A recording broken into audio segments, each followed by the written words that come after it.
So, for what's about to happen, there is only one person to blame, and I want to make that completely clear. So, this service usually lasts about an hour and 20 minutes, and Kim was like, no. You got to take me to 11 o'clock. So we're going to filibuster for a few minutes, again, you feel free to stand up, walk around, and of course, at the end, you can say, oh my God, I can't believe I had to listen to the rabbi. Right there it is. Okay, but I think. Okay, so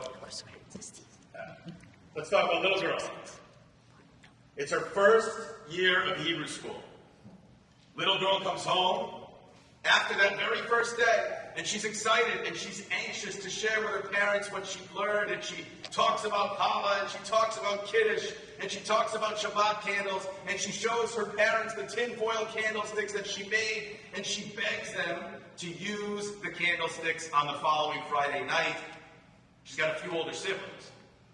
Friday nights tend to be a little chaotic. They have a lot of carpooling, practices, games for her parents, late nights at work sometimes to pay for all of it.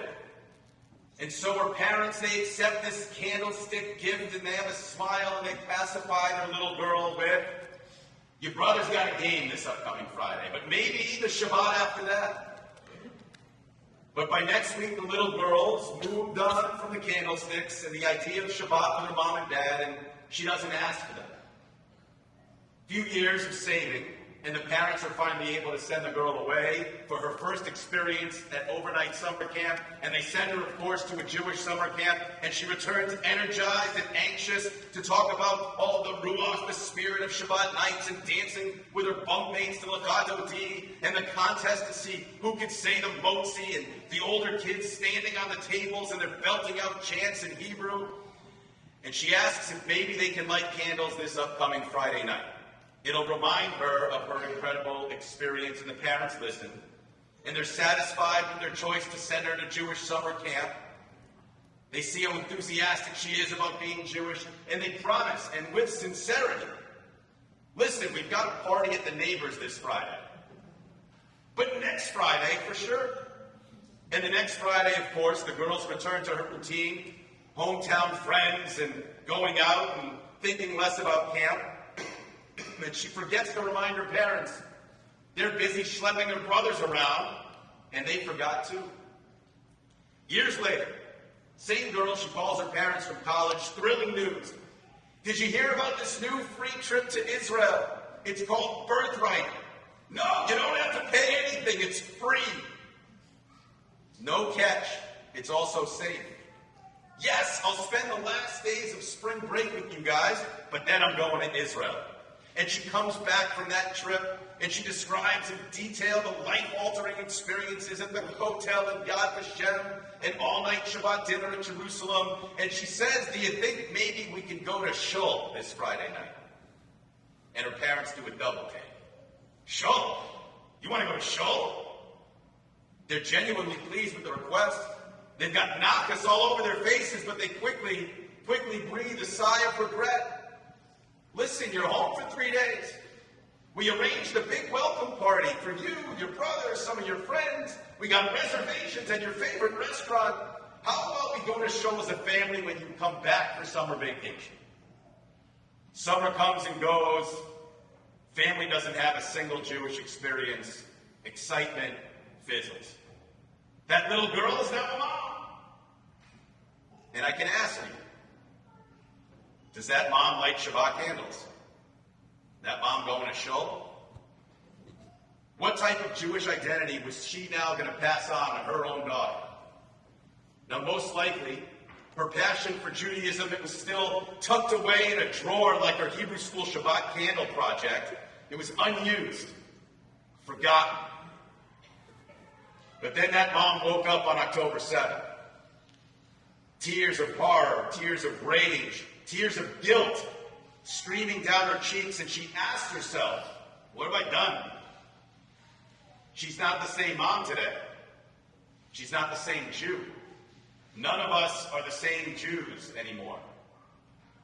Now, several years ago, there was a Harvard study And it was on Jewish population erosion, and it predicted that by the time the United States celebrates its tricentennial 2076, there will be less than 1 million Jews in America. Less than 1 million Jews. And I wondered aloud from this bema when I initially read the study, how can it be? Jews were finally gifted the choice, the freedom to take Torah into the future, and instead we're opting to leave it in the past as some dusty, unused relic. You see, the story of that little girl who grows up to be Jewishly apathetic, it's duplicated thousands of times over. Jews who see Jewish identity as a birthmark. It's got to be hidden, removed. It's not a birthright.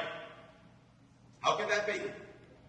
The most accepted, most politically, socially, economically integrated and accomplished Jewish community in the history of the Jews, consciously snuffing out that pitala yid, that Jewish spark. Millennia it's burned brightly, and now they've reduced it to a little faint flicker. What's missing? How did this happen? Why has it changed? Now this Harvard study, every study like it, that predicted that the greatest genocide of the Jews would come at the hands of assimilation, that all ended on October 7th.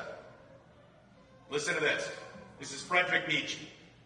By the way, he succumbs to anti-Semitism, but we're going to quote him anytime. He said, with everything perfect, we don't ask how it came to be. We rejoice at the present fact as though it came out of the ground by magic. That's American Jewry. That reference was the cornerstone of a book written by Angela Duckworth. That book was called Grit. You got to read it. An ode to endurance over enthusiasm, effort over talent. I read it a few years ago, and I wondered whether Jewish grit had been censored from the American Jewish story. Everything's perfect. American Jews perhaps forgot how that perfection came to be. Rejoicing that our freedom of expression, worship, movement, it came out of the ground by magic. Not only Jewish identity comes easy, diluted our grit and tenacity, but we also live in an on-demand society.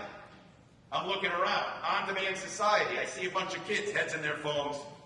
Everything's easy, everything's instant. Expectation is that it's now. Our children will never understand the sensitivity of a TV antenna. That clear picture, dependent upon the use of a coat hanger or a paper clip. Precise manipulation, it required surgeon's delicacy. Those of you who remember, my God. They'll never understand the sense of urgency when it came to a favorite show or a cartoon. If He-Man was on at 3:30 in the afternoon, I'd have to finish my homework, jiggle the TV antenna, and be perched in front of that TV at 3:30 in the afternoon, because if I wasn't there, I'd miss the episode and any chance of ever seeing it again. It was gone forever. Same for every show, every age group. You all remember. You want to see MASH, Cheers, Dynasty, even Friends. You got to arrange your schedule so you can be in front of the TV when that show aired. Even watching TV. Yes, a passive activity, it came with a sense of accountability, responsibility, urgency, and appreciation for needing to be in a certain place at a certain time. You had to do it. Not our kids. Beneficiaries of on-demand. Any hour, any day, they can request their favorite show with a click of a button and it appears. Daddy, can you pause the show so I can get a drink of water? Pause the show. The concept of waiting through a commercial, non-existent. The need to wait for anything is almost extinct. And this is an a la carte mentality. And it comes with a side order of limited patience. Everything's got to be fast, accurate, friendly, correct, working properly, flexible, all to our liking. We're not going to wait long for anything. Never mind exert effort or work to actually get it. And that includes Jewish identity. Duckworth writes in her book, her daughter's 4 years old. Sitting at the kitchen table, she can't open a box of raisins. She's hungry, can't open a box of raisins. She wants the raisins, but the top of the box is stuck. And she's resisting. And after a minute or so, she puts down the unopened box on the side, she wanders off, and Duckworth's watching from another room, and she says, "Oh my God, my daughter's been defeated by a box of raisins. What are the odds she's going to grow up and have any grit, any toughness at all?"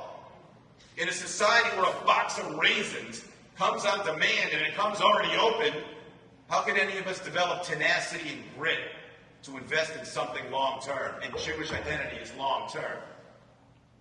Well, all that sort of ended on October 7th, because the world reminded us that the grit and tenacity of a Jew is unmatched. We forgot. A lot of you in this room forgot.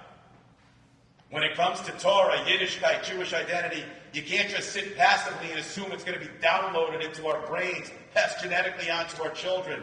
Judaism's not compatible with on-demand. It's not compatible at all with on-demand, and many a Jew has forgotten. Without gratitude for the past, you can't appreciate the present, you can't build for the future. When it comes to Torah and Jewish identity, you got to ask for it. You got to engage it. You got to work at it. You got to appreciate it. You got to fight to preserve it. Fight. Scary word. A lot of Jews don't like to use it. I use it all the time. Jews have historically created a space for Torah, even when such a space was deprived from them. How many stories do you know of Soviet Jews sneaking into hidden basement alcoves to secretly learn Hebrew, their studies illuminated not by a single wax candle? 100 generations of Jews exerted the same type of effort to understand who they were. Look at Jason's family. You think it was easy to march across all of Europe and Asia to China just to take a long boat to Cuba? All for one reason, so those little girls could have a bat mitzvah. Is that easy? No, it took grit. It took toughness. Our grandparents and great-grandparents, they wouldn't have called it grit. They would have just called it living. What happens to a society when it doesn't have to work or fight for anything? When it struggles to open a box of raisins? What happens to a Jewish people that doesn't feel it has to work to understand, appreciate, preserve Jewish identity? It disappears forever. Jewish identity is not gifted. It's acquired. Jewish status is a birthright, but being a Jew and living as a Jew are two different things. Being a Jew, I get that because my last name is Watstein, S-T-E-I-N. Living as a Jew, that takes some work. The world woke us up from our slumber of convenience, and it reminded us that it can't be that we just exist. We have to thrive. 2 weeks we're going to have a seder. Every one of you is going to be sitting around a seder table. You're going to conduct that timeless ritual, and it reminds us that we're all born out of grit, toughness, tenacity. Arameo ben David. My ancestor was a wandering Aramean. Halach Ma'anya. We ate the bread of affliction and poverty. Amadim Ayinu. We were slaves. And then we wandered for 40 years. By the way, 40 years, that walk should have taken 10 days.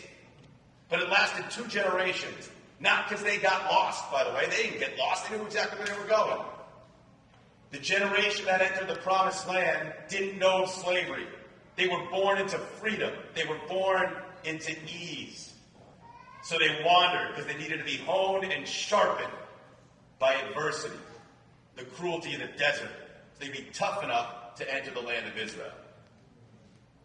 You're going to sit at your seder tables and you're going to say, every generation of person is obligated to see him or herself as if they left Egypt. 46 years. I thought that line was about remembering that we were persecuted slaves. 210 years of slavery and brutality and victimhood. That's not what that line's about. The line is about the last 2 words. Yatsa v'Mitzrayim. We left Egypt. We summoned the grit, the tenacity, the mental and physical toughness to put one foot in front of the other and move forward. From Egypt and slavery, from destruction of the temple, exile, inquisition, pogrom, Holocaust, October 7th. Raging anti-Semitism. It's everywhere outside these walls. For 3,000 years, we've done it. And you're all going to sit at the Passover table, and you're going to celebrate the fact that we're going to do it again. That's what it is to be a Jew. Have a little grit. Have a little toughness. Be reminded that nothing comes from the ground by magic. We got to work for it. And I look forward to doing that with all of you, and most importantly, these 2 girls here, just by virtue of reading from the Torah, have grit and toughness, and we're very proud. Wish you all Chodesh Tov. Those of you wearing tefillin, you can remove them at this point. We're going to continue with the Musaf service.